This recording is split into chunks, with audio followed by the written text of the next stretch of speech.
국민 라디오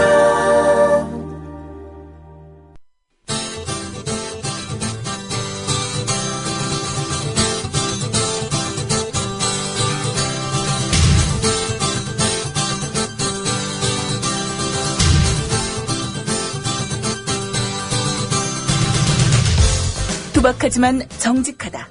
비평을 비평하는 남자 서영석. 그가 바라본 세상. 사설과 칼럼을 통해 오늘을 짚어본다. 서영석의 라디오 비평. 안녕하십니까, 서영석입니다. 730 재보선에서 야당이 참패했습니다. 오늘 도하 각 신문들은 여당의 실정이 아니라 야당의 무능을 심판했다라는 논조로 쓰고 있습니다. 물론 틀린 이야기는 아니죠. 그러나 저는 다르게 봅니다. 이번 선거에서 야당이 참패한 이유는 야당을 심판한 게 아니라 낮은 투표율 때문입니다. 여당, 새누리당은 위기론, 박근혜 위기론, 사실상 이번에 또 박근혜 선거였습니다. 실제 위기도 했습니다마는 박근혜 위기론으로 노령층을 투표장으로 이끄는 데 성공했습니다. 반면 야당은 주력 지지층을 투표장으로 이끄는 데 실패했습니다. 저 역시 730 재보선에는 그렇게 흥이 나지 않았습니다. 이번 재보선의 야당 참패는 국민들이 야당을 심판한 게 아니라 야당의 무능 때문에 진 겁니다. 물론 그것도 결과적으로 야당의 무능을 심판했다 주장한다면 말이 안 되는 건 아닙니다만은, 그러나 심판이라는 것은 큰 잘못을 저질렀을 때 그걸 응징한다는 그런 의미가 있는 겁니다. 만약 새누리당이 참패했다면 박근혜 정권을 심판했다라고 얘기를 할 수 있겠습니다만, 야당의 참패는 야당을 심판한 게 아니라 야당의 무능 때문에 진 겁니다. 낮은 투표율.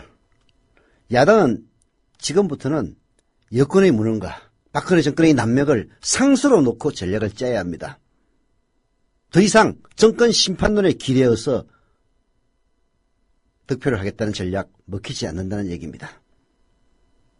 유권자들은 과연 지금의 야당이, 지금의 야권이 박근혜 정권을 심판할 능력이 있느냐 없느냐를 보고 판단합니다. 능력이 있다고 생각될 때, 신명이 날 때 야당의 주력 지지계층이 투표장으로 갑니다. 물론 제도적으로 재보선 같은 경우에는 법정 공휴일이 아닙니다. 특히 젊은 세대들 투표하기 쉽지 않습니다. 그러나 낮은 투표율, 그것이 그런 요인 때문만은 아닙니다. 지금의 야권이 진정으로 자기 세대들의 이해를 만족시켜주고 진정으로 이 사회를 올바르게 이끌 수 있다고 판단된다면 왜 투표장에 안 가겠습니까? 사전투표할 수 있습니다. 새벽에 나가서 투표하고 직장 나가면 됩니다. 퇴근하고 맥주 한잔 안 하고 저녁 8시까지 투표하면 됩니다. 낮은 투표율은 결국은 야당의 무능을 상징하는 겁니다. 라디오 비평 시작합니다. 함께하고 계신 방송은 정치평론가 서영석 미디어 협동조합 이사장이 진행하는 라디오 비평입니다. 지상철 조합원 신청 광고입니다. 강화대교 앞에서 개념 부부가 만드는 개념 곰탕, 연지연 곰탕. 연지연이란 가마솥의 장작불로 온종일 구워내는 곰탕을 서로 나누어 이어지는 인연이란 뜻입니다. 연지연 곰탕이 민주주의를 열망하는 조합원 여러분과 국민의 건강을 책임지겠습니다. 곰탕 포장 판매는 한 팩 800g에 7,000원이며 7팩 이상은 무료 배송으로 드립니다. 연지연 곰탕은 강화대교 입구에 위치해 있습니다. 단체 주문 예약 및 포장 주문 전화번호는 010-7252-1114, 010-7252-1114, 031-989-9968. 조합원 단체 예약은 10% 할인해드립니다.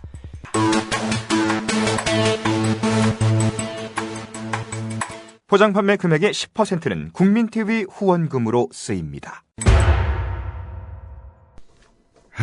오늘 사실 방송하고 싶은 생각 전혀 없습니다만은 그래도 이 시간을 때우기 위해서 억지로 합니다.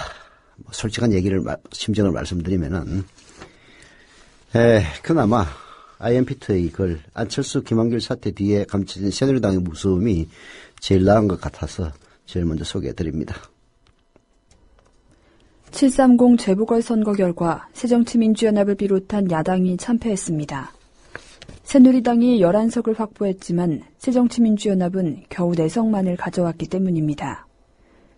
2012년 총선 때는 새누리당이 152석, 새정치민주연합이 127석이었는데 730 재보궐선거 결과 새누리당이 158석, 새정치민주연합이 130석으로 새누리당이 더욱 견고해졌습니다.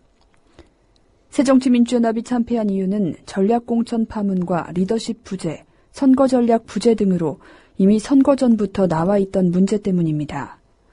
중요한 것은 우리가 야당이 무능해서만 새누리당이 승리했다고 착각하고 있다는 사실입니다. 야당이 무능한 부분도 있었지만 새누리당의 치밀한 선거 전략이 빛을 발했던 부분도 놓쳐서는 안 됩니다. 도대체 새누리당이 어떻게 선거에 임했는지 분석함으로써 새정치민주연합이 왜 무능하다는 소리를 듣는지 객관적으로 살펴보겠습니다. 그렇습니다. 새정치민주연합이 참패한 이유야 이미 다 나와 있습니다. 그러나 야당이 무능해서 선거에 진 것만은 아닙니다. 새누리당은 그야말로 교활한 뱀의 지혜로 국민들에게 절묘하게 사기치는데 늘 성공하고 있습니다. 늘 성공한다면 그건 국민의 수준이 낮은 건지 아니면 새누리당의 스킬이 좋은 건지 한번 심각하게 생각해 봐야 될 문제인 겁니다. 선거 때마다 가장 잘 먹히는 카드 바로 안보와 경제입니다. 북풍과 같은 안보 카드는 보수층을 결집하는 효과를 그리고 경제는 중산층을 혹하게 하는 마법을 부리기도 합니다. 730 재보궐선거가 불과 일주일도 남지 않은 7월 24일 박근혜 대통령은 효정청사에서 확대 경제장관회의를 주재합니다. 내수경기 회복을 위한 규제 철폐와 그리고 소비를 증진하기 위해 가계소득을 늘릴 수 있는 방안, 단계적인 경기 활성화 등을 내세운 박근혜 대통령의 경제회의는 세월호 참사로 침체된 경기에 불만을 품은 유권자층의 마음을 움직이기 시작했습니다. 여기에 최경환 경제부총리는 내수경기 부양을 위해 40조 7천억이라는 엄청난 돈을 풀겠다고 났습니다. 물론 전문가들을 이런 문제에 대해서 하나하나 실현 가능성 여부를 놓고 따지면은 이거 대부분 엉터리고 사기고 실질적인 효과가 없는 것들이 대부분이긴 합니다. 그러나 문제는 그것이 실제로 일부의 마음을 움직이고 있다는 데 있습니다. 결국 선거라는 거는요. 투표를 자기의 주력 지지계층이 투표를 많이 하게 하면 이기는 겁니다. 이번 투표율 보십시오. 30% 됩니다. 10명 중에서 7명은 투표를 안 했어요. 그 30명에 자기 지지자들이 많이 들어가면은 실제 국민 전체의 여론과 상관없이 이기는 겁니다. 박근혜 대통령의 경제 어린 정책은 비록 선거에 개입하지는 않았습니다만은 세월호 참사 이후 침체된 경기 일부분이 있습니다. 거기에 불만을 품은 그런 계층들을 꼬드기는 데는 성공했습니다. 그들이 투표장에 나간 겁니다. 세월호 참사 경기가 침체되더라도 반드시 그 적폐를 고치고 박근혜 정권의 무능을 살아도 될 목숨을 죽게 만든 그 무능을 고쳐야 된다는 사람들은 투표장에 안 간 것뿐입니다. 야권이 세월호와 야권 단일화 문제에 신경을 쏟고 있는 동안 조중동과 경제 언론들은 일제히 가계경제 회복을 위해 박근혜 정부가 힘을 쏟고 있다는 경제카드를 일제히 뿌리기 시작했습니다. 박근혜 정권은 이미 세월호 참사의 진실을 질질 끄는 수법을 통해 본질을 회피하고 있었으며 이런 상황에서 피로감이 극에 달한 국민을 향한 경제카드는 엄청난 효과를 보였습니다. 새누리당은 선거 전에는 항상 귀에 솔깃한 공약 내놓습니다. 귀에 솔깃한 공약을 내놓고 나중에 뒤집는다 하더라도 귀에 솔깃한 공약 자체를 못 내놓는 새정치민주연합보다는 그래도 한 수 나은 겁니다. 귀에 솔깃하게 해서 표를 끌어들이고는 실제로 그걸 할 능력이 없는 정권이에요. 박근혜 정권. 그리고 새누리당은. 왜냐하면 귀에 솔깃한 정책들은 대부분 서민들을 위한 정책들입니다. 그러나 새누리당이나 박근혜 정권은 서민들이 아니라 1%를 위한 정권이에요. 이해관계가 걸리면은 말은 그럴듯하게 하지만 항상 실행은 못합니다. 약속을 번복합니다. 그러나 그럼에도 불구하고 박근혜 정권을 적극적으로 지지하고 박근혜 정권이 이대로 주저앉아서는 안 된다는 그 위기의식에 투표장으로 나오는 그 사람들을 끌어들이는 데는 충분하다는 이야기입니다. 선거 후에 공약이 지켜지지 않는 일 빈번하지만 그래도 선거 때마다 후보자들이 말하는 공약은 지역 민심을 잘 반영하는 공약들입니다. 이번 730 재보선에도 새누리당 후보들은 지역 현안과 민심을 사로잡을 수 있는 공약들을 내놓으면서 유권자들이 마음을 흔들었습니다. 경기 수원병의 김영남 후보는 수원역을 KTX 출발역으로 하겠다. 수원들의 정미경 후보는 수원 공군 비행장 이전 사업과 같은 지역 민심이 가장 원하는 수건사업 공약으로 내놓습니다. 이게요, 집권당하고 결부가 되면은 상당한 파괴력을 갖고 있습니다. 여기에 이해관계가 있는 사람들만 투표장에 나와도 이기는 겁니다. 대전대덕의 정영규 후보는 연축동 개발 사업을, 충남 서산 태안의 김재식 후보는 태안 기름 유출 사고 피해 조속한 보상을 약속하면서 지역 주민의 지지를 받습니다. 지역 주민들, 야, 우리 수건 사업을 여당 후보가 해낸다고 하니까 라면서 투표장에 나온 노령층들이 결국은 이들을 당선시킨 겁니다. 전남 순천 곡성 이정현 새누리당 후보는 순천과 곡성에 예산폭탄을 퍼붓겠다는 예산폭탄을 던져서 소외당하고 있는 전남 순천과 곡성 주민의 마음을 사로잡았던 겁니다. 물론 이게 정상적인 선거였다면 그래도 당선 안 됩니다. 왜? 투표율이 높으니까. 낮은 투표율에 이런 귀에 솔깃한 공약들이 결합되고 그래서 얼마 안 되는 새누리당의 주력 지지층들이 투표장에 나온다면은 이런 재보선에서는 이길 수 있다는 이야기입니다. 무슨 이정현의 당선이 지역 구도를 허물었다는 이야기입니까? 지역구도하고 아무 관계 없습니다. 물론 결과적으로 지역구도를 허문 게 될 수도 있습니다. 모든 언론들이 다 지역구도를 허물었다라고 얘기를 하면 한 사람이 얘기하면 안 믿지만 두 사람이 얘기하면 믿고 긴가민가하고 세 사람, 네 사람이 이야기하면 믿는다는 얘기도 있지 않습니까? 그래서 뭐 지역구도를 허무는 그 단초가 될 수 있을지는 모르겠습니다만은 이정현이 당선된 건요, 그야말로 사탕발림에 낮은 투표율이 결합된 것, 그리고 반대로 정체되어 있는 호남의 새정치민주연합에 대한 염증, 이런 것들이 결합된 겁니다. 새누리당은 자신들이 했던 말을 표정 한 번 안 바꾸고 뒤집습니다. 그래도 그들은 뻔뻔하게 선거 때마다 달콤한 말을 쏟아붓습니다. 사기꾼에게 당하는 사람이 그냥 당하는 것이 아니라 사기꾼들의 화려한 언변과 화술, 그럴듯한 약속에 속는 것입니다. 새누리당이 선거 때마다 지역 현안과 민심을 파고드는 공약을 내밀며 유권자들을 현혹하는 기술만큼은 거의 프로 사기꾼에 가깝습니다. 새누리당은 항상 선거 막판에 살려주세요, 도와주세요라는 말을 하면서 업소 전략을 내놓습니다. 이번에도 동작을 나경원 후보는 선거 직전 나경원 후보가 어렵습니다, 나경원 후보를 살려주세요라는 문자를 보내 많은 사람들에게 빈정을 사기도 했습니다. 전남 순천 곡성 이정현 후보도 죽도록 부려먹다가 못하면 그때 다시 쓰레기통에 넣으시더라도 한 번만 제 손을 잡아달라고 액을 복구라는 업소 작전을 내세우기도 했습니다. 새누리당 후보들의 업소 전략을 살펴보면 두 가지를 알 수 있습니다. 하나는 그들은 선거에 이기기 위해서는 무릎을 꿇고 비굴한 모습을 보이는 것도 말하지 않는다는 점과, 또 하나는 그들의 예측이 놀랍도록 정확하다는 겁니다. 동작을의 나경원 후보, 2위 노회찬 후보와 929표 차이로 겨우 승리했습니다. 무효표 1403표만 아니었으면 질 수도 있는 상황이었습니다.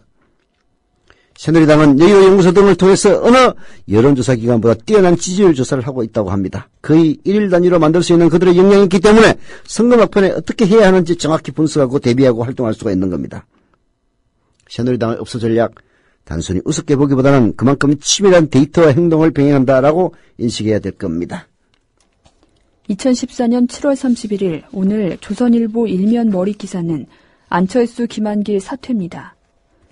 730 재보선 결과를 놓고 새정치민주연합 안철수 김한길 공동대표가 사퇴할 것이라는 예측은 하겠지만 이것이 전부는 아닐 것입니다. 새정치민주연합은 야당입니다. 야당이 야성을 이루면 머리를 잘 써서 전략이라도 잘 세워야 하는데 그것조차 못하고 있습니다. 조직력은 더욱 형편없어지고 있습니다. 지방으로 갈수록 새정치민주연합의 조직력은 분열과 반목을 계속하고 있습니다. 예, 안철수 김한길 공동대표의 사퇴도 필요합니다. 그러나 그에 못지않게 새누리당이 얼마나 무섭고 치밀한 집단인지 먼저 분석하고 인식해야 합니다.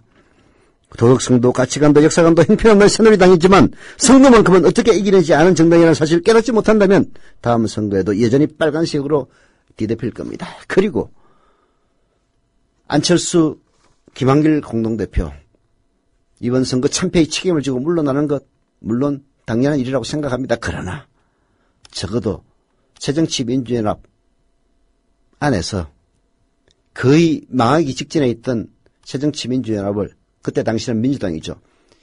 그야말로 민주통합당을 거기서 시민들의 참여를 완전히 배제한 채 옛날 70년대 80년대식의 구태정당으로 만들어서 김한길을 대표로 뽑고 그래서 거의 망해가던 그 민주당을 살려준 건 안철수입니다. 안철수라는 사람을 데리고 와서 새정치민주연합 안 만들었으면요. 지난 지방선거에서 야당 참패했을 겁니다. 이번에 참패가 사실은 6월달 지방선거에서 나왔을 겁니다. 그나마 지방선거 망할 거를 몇 달이라도 연장시켜준 안철수 공동대표에게 지금 새정치민주연합에서 지난 새정치민주연합의 통합쇼에 덕을 본 사람들은 안철수를 욕할 자격 없다는 사실 지적해 둡니다. 새정치민주연합은 누구를 탓하고 그리고 누구를 쫓아내기 이전에 자기 자신부터 반성해야 됩니다. 물론 정치적 책임을 지고 지도자가 사퇴하겠다는 거야 말릴 수는 없죠. 그러나 사퇴론을 새정치민주연합 안에 있는 내부자들이 꺼낸다면 진짜 그들이야말로 정치 쓰레기들입니다.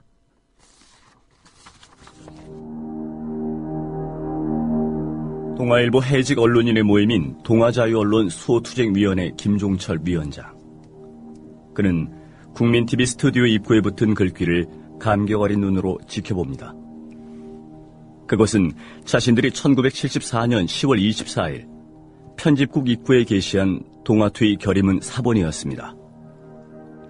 저기 스튜디오에 사진을 걸어놓은 거 보니까 저희 113명이 해직당할 때 그것이 부당하다고 항의하시다가 자진 사퇴하신 송건호 선생님, 중앙정보부에서 받은 고문 때문에 파킨슨 씨 병으로 몇 해 전에 돌아가셨고.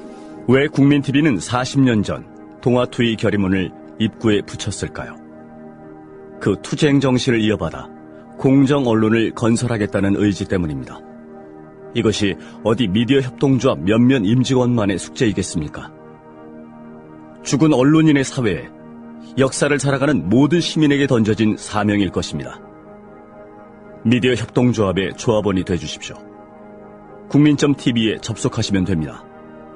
2014년 4월 1일은 한국 언론사의 역사적인 날이 되리라고 생각합니다. 동아투의 사람들 뒤에서 여러분이 원하는 모든 일을 힘껏 도와드리길 약속드립니다.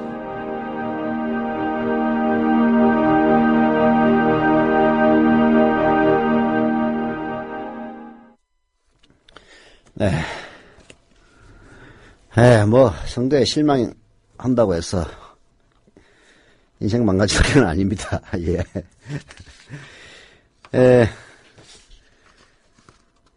선거 결과에 실망한 건 사실이지만 그렇다고 좌절할 필요는 없다고 생각합니다. 이것 또한 현실의 한 자락입니다. 굴복하기 싫으면 극복해야만 합니다. 이런 말도 있지 않습니까? 이 또한 지나가리라 라는 이야기도요. 그래서 이런 좌절의 기회를 오히려 긍정적 에너지로 승화시키기 위해서는 조합원 가입 더 확대하고 가입하신 조합원들 CBS 계좌이체로 월 조합비 내주셔야만 합니다. 지난 시간에 가입하신 부산진구 초읍동 닉네임도 초읍동이시네요. 조합원 가입 그리고 출자금 납입 감사드립니다. 제 시간에 가입하신 충북 제천시 대학로 7길의 하얀돌림 조합원 가입 감사드립니다. 출자금 납입도 조속해 주시고요. 지난 시간에 가입하신 분 중에서 한스 공호님 아직 출자금 납입 안 하셨네요. 그리고 의로운 세상님도 출자금 납입 안 안 하셨습니다. 루나킴님 역시 출자금 납입 안 하셨습니다. 출자금 납입 부탁을 드리겠습니다. 화인짱님, 그리고 두루사랑님, 얼씨구님 다 마찬가지입니다. 예, 출자금 납입 안 하신 분들은 출자금을 납입하셔서 진정한 조합원, 영의 조합원에서 육의 조합원으로 변신해 주시기를 거듭 당부드립니다. 광고 안 하겠습니다. 이것도 돈입니다.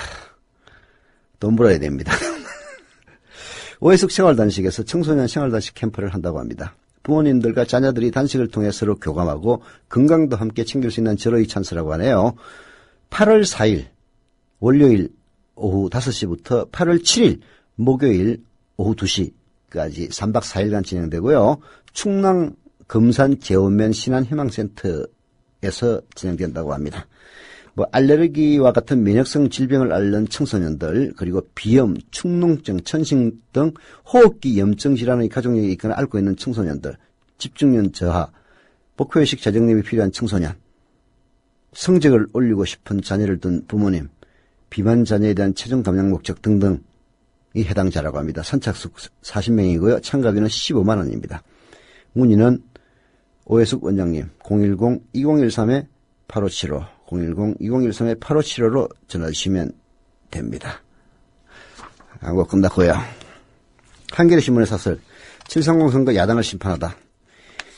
디테일에 대해서는 이의는 없습니다만 제목은 저는 야당을 심판하다기보다는 야당의 무능을 심판했다는 것이 더 적절할 거라고 생각됩니다만은 여러 사설들 중에서 그나마 나와서 소개해드립니다. 전국 15곳에서 치러진 730 재보궐선거는 야당의 참패로 끝났다. 야당은 민심의 척도라 할 수 있는 수도권에서 여당에게 완패를 당했을 뿐 아니라 전통적 텃밭인 전남 순천 곡성에서까지 여당 후보에게 승리를 내줬다. 이번 결과는 야당이 존폐의 기로에 몰렸음을 보여주는 것이라고 할 수 있다. 이번 결과는 6.4 지방선거 이후 2달 가까운 기간의 여야 성적표에 해당합니다. 지방선거 이후 박근혜 정권은 오히려 민심에서 더 멀어져 갔습니다. 끝없는 인사참사에다가 독선거 오만 더욱 심해졌습니다. 박근혜 대통령의 지지율도 40%를 오르락내리락 할 만큼 크게 하락했습니다. 새누리당 역시 집권 여당으로서 제 목소리를 내기는커녕 여전히 청와대의 눈치만 보는 모습에서 전혀 벗어나지 못했습니다. 그러나 박근혜 대통령의 지지율 40%대는 유지하고 있습니다. 그 40%의 지지율, 그 지지자들 가운데서 박근혜 대통령 이대로 내두면 위험하다. 이러다가는 제대로 정권을 운영하지 못한다. 라는 위기의식에 쌓인 40%의 그 지지자들이 대거 투표장에 나왔습니다. 핵심은 바로 거기에 있는 겁니다. 새누리당이 경제를 가지고 사기를 쳤던 뭘 어떻게 했든 간에 결국은 박근혜 정권을 이대로 내버려 둬서는 안 된다. 우리라도 지지해 줘야 된다는 지지층이 여전히 40%는 존재하고 그 40%가 적극적인 투표층이라는 이야기입니다. 반면 야당은 어떻습니까? 야당은 이반된 민심을 끌어오기는커녕 오히려 쳐버렸습니다. 김한길, 안철수 공동대표 등 새정치민주연합 지도부는 강한 지도력도 섬세한 선거 전략도 보여주지 못했습니다. 선거 때마다 공천 과정에서 잡음이 나기 마련이지만 이번처럼 터무니없는 공천으로 선거의 흐름을 바꿔놓은 적 없었습니다. 유병헌 전 세모그룹 회장의 주검이 뒤늦게 발견되고 정부의 무능, 무책임이 만천하에 드러나면서 그나마 추격의 발편을 마련했지만 흐름을 뒤집기에는 역부족이었습니다. 야당은 박근혜 정권 심판을 외쳤으나 선거 결과는 오히려 결과적으로는 야당 심판으로 나타나고 만 겁니다. 그 이유가 어디에 있습니까? 야당이 무능했기 때문입니다. 박근혜 정권을 지지하지 않는 60%를 투표장으로 이끄는 데 실패했기 때문입니다. 그들을 박근혜 정권을 심판하기에 새정치민주연합이 그런대로 능력을 발휘할 수 있는 정당이라고 생각했으면 왜 투표장에 안 나왔겠습니까? 저런 인간들 이번에 정말 참패를 해가지고 싸그리 바꿔버려야 된다는 그런 심리들이 투표장으로 가는 것을 주저하게 만들었고 에이 내가 안 한다고 세상 바뀌는 거 아니잖아. 놀러 나가자. 저는 그랬으리라고 짐작합니다. 특히 서울 동작을을 비롯한 수도권에서의 야당의 패배는 뼈아픈 대목이다. 동작을은 지난 지방선거에서는 박원순 후보가 큰 표 차이로 앞섰던 곳이다. 비록 나경원 새누리당 후보가 개인적 인기에 힘입어 처음부터 크게 앞서간 곳이라고는 하지만 야권이 막판 야권연대까지 하고서도 패배한 것은 야당이 심각하게 받아들여야 한다. 야당은 또한 손학규, 김두관 후보 등 이른바 거물급 정치인들을 수도권에 집중 투입했으나 모두 신인 후보들한테 나가 떨어지고 말았다. 수도권의 참패는 동작을을 제외한 다른 모든 지역구들의 투표율만 봐도 잘 알 수가 있습니다. 이 투표율, 낮은 투표율, 여기에 박근혜 정권의 위기, 박근혜 정권을 그대로 둬서는 안 된다, 우리라도 도와줘야 된다는 그런 노령층 태그 투표장에 왔습니다. 반면 박근혜 정권을 심판해야 된다는 사람들은 야권 피로증에 걸려서 그리고 야권의 무능에 실망한 나머지 투표를 안 한 겁니다. 그래서 진 겁니다. 그나마 투표율이 높았던 동작을은 900표 차이로 진 것 아닙니까? 젊은 층이 조금만 더 투표장에 나왔더라면, 사전 투표율이 조금이라도 더 높았더라면 이런 일이 벌어졌겠습니까? 전남 순천 곡성에서 새누리당 이정현 후보가 일으킨 돌풍은 더욱 큰 의미를 지닌다. 1988년 제13대 총선 이후 전남 지역에서 현 여권 후보가 승리한 것은 처음이기 때문이다. 이 후보의 승리는 야권의 분열에 힘입은 측면도 있지만 어쨌든 이 후보는 어려운 조건 속에서도 승리함으로써 한국 정치의 고질병인 지역주의의 견고한 벽을 허물 가능성을 몸으로 입증해 보였다. 그렇지만 야당의 입장에서 보면 텃밭까지의 존재를 위협받고 있는 상황이 됐다. 새정치연합이 호남을 주머니 속의 공깃돌 정도로 여긴다면 앞으로도 호남 유권자들의 경고음은 더욱 커질 게 분명하다. 결과론적으로는 지역구들을 허물 단체를 마련했다는 점에 이의를 달지 않겠습니다만은, 그러나 이정현의 승리는 진정으로 지역구들을 허문 승리가 아닙니다.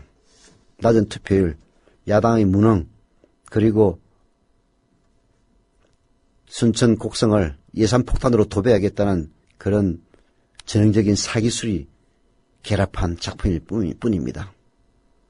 예를 들어 안철수 공동대표가 부산에 가가지고 어려운 환경 속에서 승리한다면 그거야말로 지역구도를 허문 쾌거라고 볼 수가 있습니다.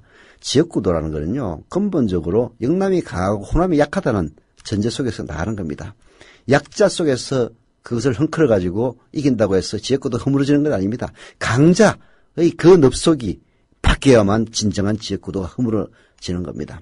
하지만 호남에서 새누리당이 무려 18년 만인가요? 1988년이니까 18년이 아니라 근 20몇 년 만에 승리한 것은 역사적으로 의미는 있을 겁니다. 여기에 단초를 제공한 것이 새정치민주연합의 무능이었다는 점도 영원히 같이 기록될 겁니다. 매번 선거가 끝나고 나면 되풀이되는 말이지만 선거 결과를 제 눈에 물대기식으로 해석하는 것은 금물이다. 여야는 지난 지방선거가 끝난 뒤에도 유권자의 뜻을 겸허하게 받아들이고 쇄신에 나서겠다고 다짐했으나 실제 나타난 모습은 완전 딴판이었다. 이번 재보선 이후도 마찬가지다.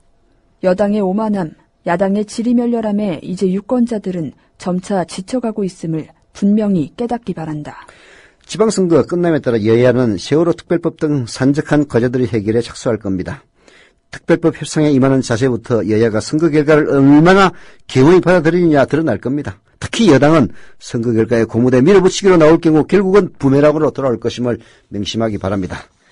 그러나 저는 새누리당 오만 방지해질 것이라고 봅니다. 아무리 박근혜 정권 두들겨 패고 사실 무능해서 두들겨 맞으면 뭐하나, 선거 때 되면 또다시 우리를 지지해 주는데 그런 생각 안 하겠습니까?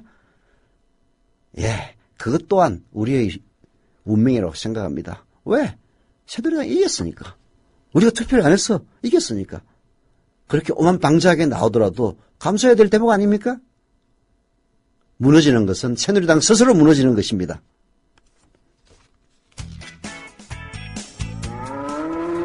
여보, 국민TV 조합비 이제 낼 때가 됐다고 하는구만요. 오, 그래야.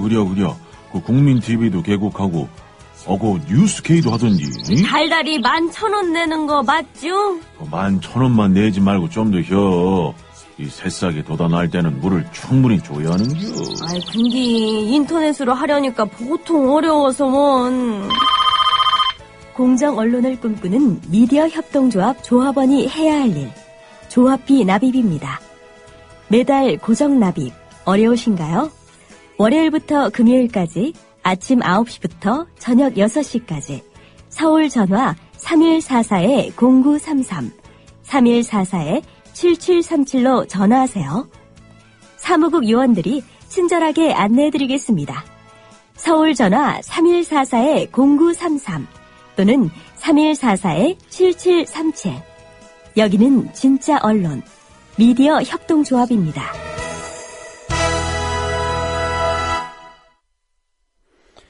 예, 뭐 세상이 뒤집어지더라도 할 일은 해야죠. 떡이맘님이 게시판에 기금 마련을 위한 양파즙 판매 이제 모두 마감됐다고 합니다. 계속 문자가 오나 봐요. 그래도 양파즙이 필요하신 분들은 기존 가격에서 5,000원 오른 5만원에 구매할 수 있다고 합니다. 뭐 적시토크에서 좀 소개를 해드렸는데요. 그것 때문에 완판됐다고 합니다. 뭐 축하드립니다. 예. 그리고 조합원 가입하신 분은 안 계시네. 아까 그 경제 문제 얘기를 했었는데요. 오늘 경향신문이 사설로 박근혜 경제 진짜 문제 많습니다. 경제를 살리겠다 말은 잘하죠. 세월호 참사로 경제가 침체된 구석 있을 겁니다. 소비가 좀 위축된 그런 측면도 있을 테니까요. 그 틈새를 파들고 들어가서 온갖 공약을 내놨는데 참 엉터리 짝이 없는 것들이라서 하나하나 제가 시간 날 때마다 지적을 하고 있는데요. 오늘은 경향신문의 사설 마구잡이 대출 확대 뒷감당 누가 하나, 대출을 확대해서 집을 사게 만들겠다는 발상, 이거 더 큰 부메랑으로 분명히 돌아옵니다. 정부의 돈 풀기 대책이 쏟아지고 있다. 예고된 대로 다음 달 1일부터 주택담보 인정 비율과 총 부채 상환 비율이 완화돼 은행에서 더 많은 돈을 빌려준다. 여기에다 부동산 경기를 살리기 위해 국민주택기금도 동원된다. 서민 주거 안정에 써야 할 돈이지만 물불 가릴 때가 아니라는 뜻이다. 정부는 또 대출을 확대하는 은행에 인센티브와 함께 부실 대출에 대한 책임을 면해주는 방안도 추진키로 했다. 이렇게 마구잡이로 돈을 풀었다가 뒷감당을 어떻게 하겠다는 것인지 모를 일이다. 경기 침체를 이유로 돈 풀어서 국민들을 빚지게 만들면은 결국 득보는 사람들은 지금 돈 많은 사람들입니다. 원래 불경기 하면 지나면요, 부의 독점이 더 심해집니다. 아시지 않습니까? 경기가 어려지고 경기가 침체되면은 그야말로 집 한 채 간신히 갖고 대출 안고 살던 사람들 대출금 못 갚아가지고 집 차압당합니다. 그런 집들이 쏟아지면 집값이 폭락합니다. 그러면 누가 그걸 사겠습니까? 있는 놈들이 사는 거예요. 한번 불경기 지나가면은 집 10채 있던 사람이 30채 50채로 늘어나고, 그나마 자기 집을 소유하고 있던 사람들은 전부 빚쟁이로 나락으로 떨어지는 겁니다. 지금이 딱 그때예요. 돈 풀어서 빚지게 만들어서 나중에 그 뒷감당 어떻게 하려고 그러는 겁니까? 최경환 경제부총리는 어제 경제관계 장관회의에서 올 하반기 중 26조 원을 풀겠다고 밝혔다. 핵심 타깃은 건설경기 부양과 대출 확대다. 이를 위해 국민주택기금에서 빌려주는 디딤돌 대출의 지원 대상도 확대된다. 무주택자뿐 아니라 1주택자에게도 기금에서 싼 이자로 돈을 빌려주되 그 시기도 9월에서 한 달 앞당기기로 했다. 담보대출 위주의 금융권 대출 관행을 손봐 대출 확대를 유도하겠다는 뜻도 밝혔다. 뒤탈이 나도 문제 삼지 않을 테니 맘대로 돈을 풀라는 얘기나 다름없다. 기가 막힌 얘기입니다. 부동산 부자들을 위해서 종합부동산세를 거의 없애다시피 하더니 이제는 집을 많이 보유하고 있는데 집을 못 팔아서 안다라는 집 부자들을 위해서 또 이런 대책까지 친절하게 마련해주는 이런 정권에 표를 주는 가난한 노령층에게 정말 진심으로 감사를 드립니다. 예. 시중에 돈을 풀어서 경제 심리를 살려보겠다는 뜻, 늘상 역대 정권들이 해왔던 일이니까 모르는 바는 아닙니다. 그러나 그 부작용이 문제죠. 당장 LTV, 즉 주택담보인증비율, 그리고 DTI, 총부채 상환 비율, 이게 확대되면 가계부채와 직결됩니다. LTV가 뭡니까? 집값을 3억 원이면은 거기에 대출 비율을 한 50%로 인정해주면 DTI인가요? DTV를 인정해주면 3억원짜리 집을 갖고 있는 사람은 1억 5천밖에 돈을 못 빌린다는 얘기입니다. 그 비율을 80%를 올려주면요 2억 4천 돈을 빌릴 수가 있는 거예요. 그러면 1억 5천 빚만 질 사람들이 2억 4천 빚을 지니까 9천만 원 돈 빚 더 지는 겁니다. 물론 빚자가 빚어가지고 그걸로 생산적인 데 투자를 해서 성공을 해가지고 그 빚을 갚을 수만 있다면 무슨 문제겠습니까? 문제는 경기가 어려우니까 거래본들 결국은 망한다는 얘기입니다. 집 날릴 위험성이 더 커지는 거죠. 부동산 가격 하락으로 지금도 LTV 한도를 초과한 금융권 대출 무려 60조 원에 달하고 있습니다. 이런 마당에 또 웃돈을 빌려주겠다는 것은 그야말로 폭탄 돌리기처럼 위험한 일입니다. 더구나 은행의 대출 심사를 강화해도 시험찮을 판에 묻지마 대출에 책임을 묻지 않겠다니 정부가 제정신인지 의문이 들 지경입니다. 1,000조 원을 넘어선 가계부채가 한국 경제의 최대 걸림돌이라는데 이의를 달 사람은 없다. 돈을 마구잡이로 풀면 잠깐이나마 체감 경기가 회복되는 모습으로 비춰질 수 있다. 하지만 그 후유증은 상상하기조차 싫을 정도다. 마구잡이 대출에 따른 은행 부실 채권은 결국 공적 자금으로 메울 수밖에 없다. 최 부총리가 개인 빚을 대신 갚아주거나 부신 대출에 대한 책임을 져줄 리도 만무하다. 이제라도 정신을 차려야 한다. 은행 창구의 대출 심사를 까다롭게 하고 부실 대출이 쌓이지 않도록 금융당국의 건전성 감독도 한층 강화돼야 한다. 정말 이번 선거 결과를 보면서 많은 생각을 했습니다. 도대체 난 뭘 할 거냐? 많은 생각을 했는데요. 지금까지 온라인의 바다 속에서 헤매고 있었다면 오프라인으로 좀 나가볼까 합니다. 강연도 늘리고 그리고 대한언론끼리 좀 적극적인 연대도 하고 또 물론 온라인 페이스북이나 트위터를 통해서 하겠습니다만은 정말 월간조선이나 신동아 같은 월간 잡지를 발행하는 계획도 한번 세워보려고 합니다. 결국은 이런 것들을 실현하는 창구는 온라인이 될 것이기 때문에 여러분들이 많은 질책과 격려 바랍니다. 라디오 비평 오늘 순서 마치겠습니다.